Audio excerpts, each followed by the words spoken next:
Praise the Lord. प्रभूची स्तुती असो. यावेळेस आपण लुकास वर्तमानाचा 6वा अध्याय आणि 36वा वचन आपण वाचणार आहोत. जसा तुमचा पिता दयाळू आहे तसे तुम्हीही दयाळू व्हा. जिवंत परमेश्वराचं वचन तुम्हाला आणि मला आजच्या दिवसामध्ये जशा प्रकारे तो पिता दयाळू आहे तशाच प्रकारे तुम्हाला आणि मला पिता जशा प्रकारे दयाळू आहे तो स्वभाव आपल्या अंतःकरणामध्ये घेण्यासाठी सांगत आहे. आज दयाळूपणाचा स्वभाव तुमच्या आणि माझ्या अंतःकरणामध्ये आहे का? आपण इतरांवर दया करत आहोत का? दयाळूपणाचा स्वभाव जशा प्रकारे येशू ख्रिस्तामध्ये आहे, तो जिवंत पित्यामध्ये आहे, तोच स्वभाव तुमच्या आणि माझ्यामध्ये आहे का?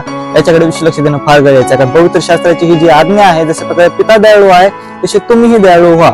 आपल्या जीवनामध्ये देखील त्या जिवंत परमेश्वरासारखं दयाळू बनणं फार गरजेचं आहे, जेणेकरून आपलं जीवन हे अधिक पटीने आशीर्वादित होणार आहे. प्रार्थना करूया. आमच्या जिवंत परमेश्वर, मी प्रार्थना करतो या प्रत्येक लोकांसाठी, जशा प्रकारे पिता तू दयाळू आहेस, तो स्वभाव आम्हाला आमच्या जीवनामध्ये धारण करण्यासाठी मदत कर, जेणेकरून आमच्या जीवनाद्वारे तुझं आणि तुझं गौरव होणार आहे. येशू ख्रिस्त आमचा तारणार त्याच्या नावामध्ये प्रार्थना केली म्हणून तू आहे. आमेन.